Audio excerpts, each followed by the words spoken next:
Hi hello guys, ఈరోజైతే నేను ముగ్గులు రేటింగ్ ఇవ్వబోతున్నాను. And happy Sankranti.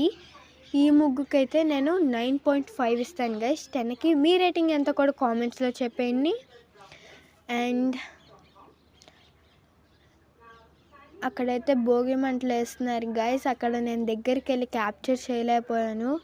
But next time నుంచి చూద్దాం, క్యాప్చర్ చేయగలమేమో. భోగి మంట చుట్టూ ముగ్గేసాను. అండ్ దీనికైతే నేను 9 ఇస్తాను గైస్. దీనికి కూడా 9 ఇస్తాను గైస్. కలర్స్ తగ్గిపోయాయి. దీనికి నేను 9 ఇవ్వచ్చు గైస్, ఎందుకంటే కలర్స్ కొంచెం డార్క్ ఉన్నాయి చిన్న ముగ్గైనా. అండ్ ఈ రథం ముగ్గుకి నేను 10/10 ఇస్తాను గైస్, ఎందుకంటే ఈ సంక్రాంతి అంటే రథం ముగ్గు, చాప ముగ్గు ఇంకా చాలా వేస్తారు గైస్. ఇదైతే నేనే వేసాను గైస్. అక్కడ కలర్స్ అయిపోవడం వల్ల సరిగ్గా కలర్స్ అనేవి వేయలేదు గైస్. నెక్స్ట్ టైం అయితే కొట్టేస్తాం గైస్. మీరు కూడా ముగ్గులు వేసుకుని ఉంటే కింద కామెంట్స్లో చెప్పండి గైస్. అక్కడ కలర్స్ అయిపోయి అని చాక్ పీస్ అట్లా ముగ్గు కూడా వేస్తాను guys. Thanks for watching. Subscribe.